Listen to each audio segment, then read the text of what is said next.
na natutong maglakad na ang gamit lang isa. Ano yung point ko? This is just like our feet. My left foot, left foot, right foot. The moment mag-step ako, step left, step right, step left, step right. Ano nangyari? Nag-aabante ako atras. And this is very important po sa atin. We need to realize that failing is very important and very crucial for you to become successful.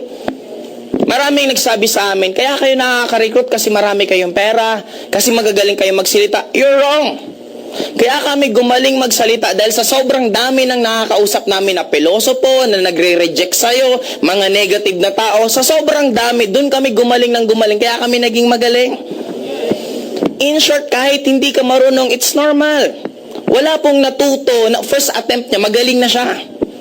Lahat ng natuto, parang pagluluto yan. Paano ka magiging magaling na cook? Pag tumimpla ka at medyo matabang, anong susunod gagawin mo? Pwedeng dagdagan mo ng asin, dagdagan mo ng suka, hanggang makuha mo yung eksaktong formula. Pagdating ng oras, magiging magaling kang cook. Ibig sabihin, lahat magsisimula saan? Nasunugan ka, di ba? Nagluluto ka, nasunog yung niluto mo, okay lang yon. We need to love. Now, may question po ako. If you want to become successful in your life, you need to be childlike. Ano ang childlike? Ugali ng isang bata. Pansinin nyo pag may infant sa bahay ninyo. Infant, batang-bata pa. Gusto niyang kumain. Sabi niya gusto niyang maggatas. Anong gagawin niya? Iiyak. Palitan mo yung lampin. Anong gagawin niya? Ihele mo. Anong gagawin niya? Padidiin mo. Anong gagawin niya? Tatahan. Ibang senaryo. Basang-basa yung diaper ng bata. Gustong-gusto niyang palitan yung diaper niya. Anong gagawin niya? Iiyak. Pinakain siya, pinadede siya, anong gagawin niya? Inihele siya, anong gagawin? Palitan yung diaper, anong gagawin? You see, yung bata hindi marunong magsalita, pero lahat ng gusto niya, nakukuha niya. Why? He doesn't quit. Hanggang hindi niya nakukuha yung mga bagay na gusto niya. The problem with us, habang lumalaki, ang daming nilalagay sa yung wall. Ang daming nilalagay sa yung obstacle. Nag-networking ka, nag-fail ka lang ng ilang buwan, anong sabihin mo? Hindi kasi para sa akin yan eh. Para kasi sa ibang tao yan eh. Kasi sila maswerte na kasi nauna ako, huli ako eh. Ako kasi pangit, sila gwapo. Di ba kahit ano na lang rason, masabi mo lang. Para ma-justify mo lang yung nangyayari sa'yo.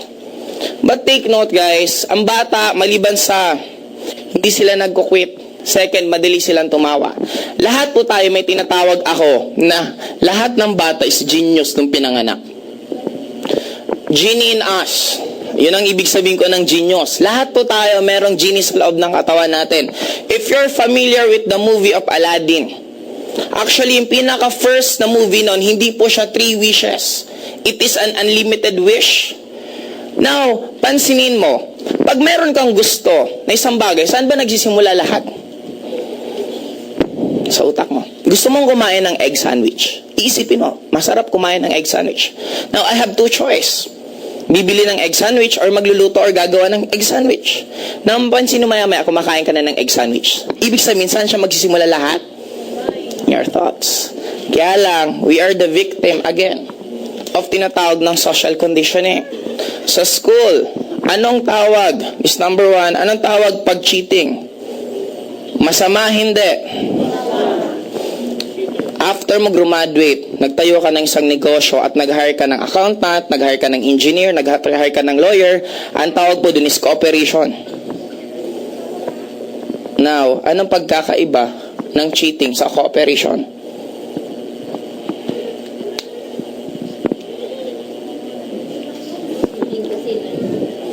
Cheating kasi eh. Nangopya, alam mo, may ako sa math. Nangopya ako sa classmate ko magaling sa math. Di ba cheating yon? Oh, wala akong alam sa accounting. Nag-hire ako ng accountant, siya yung gumawa. Di ba cooperation yon? Di ba pareho din yon?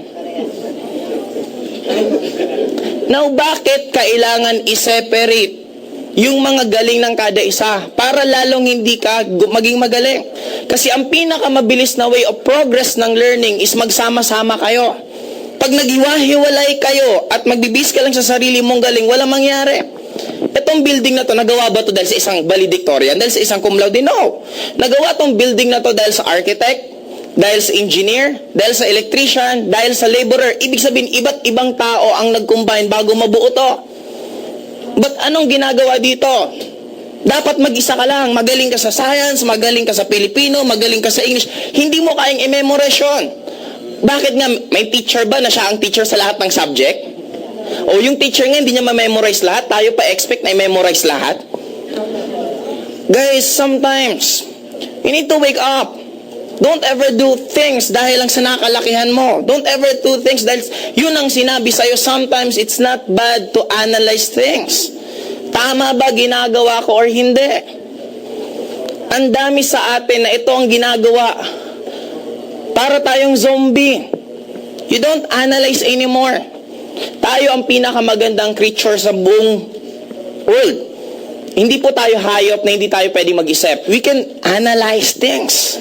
Ang hayop, ang alam niya lang, kumain, matulog. Hindi po tayo hayop. And wag po sana natin gawin na kung anong ginagawa ng karamihan, yun na lang susundin mo. Wala pong masama kung i-analyze mo kung tama ba or hindi ang ginagawa mo. Ang daming tinuro dito, question. 50% man lang ba ng napag-aralan mo sa school nagagamit mo ngayon? Halos nang ginagamit mo, yung natutunan mo lang ng elementary. Magsulat, magbasa. Actually, sometimes it's already enough. Paulit-ulit lang naman yung subject, nag-iiba-iba lang. Di ba, yung civic kultura, nagiging history. Di ba, pero pareho lang naman. Guys, maliban doon, maliban dito sa cheating and cooperation, sunod na dito, obedient. Tinuro sa atin maging masunurin. Ano yon? May isang kasabihan. Ako naging victim din ako nito nung nag-aaral ako. Matigas po ulo ko.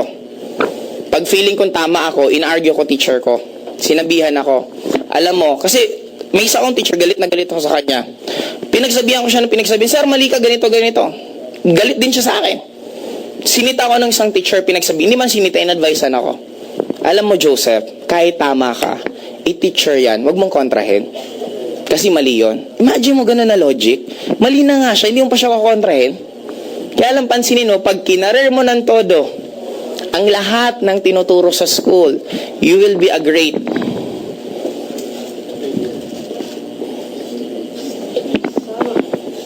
Pansinin mo, lahat ng ginagawa sa school, after you graduate, ginagawa sa trabaho mo.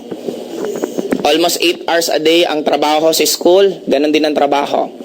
Bawal mong kontrahin ng boss mo kasi pag kinontra mo, masama ka. Ganun din dito, bawal mo kontrahin ng teacher. Hindi mo na dapat pag-aralan pa yung ibang bagay kasi pag pinag-aralan mo yung ibang bagay, baka matuto ka, guyahin mo yung negosyo niya. Kaya di ba may separation sa job? May iba kang gagawin na hindi mo alam yung ibang gagawin, hindi rin nila ibang gagawin. Para hindi ka magkaroon ng conclusion na automatic, pwede mo palang gayahin yung ginagawa niya. Automatic, pwede ka rin pala magtayo ng ganung klaseng negosyo. Kaya lang sadya siyang sinosuppress.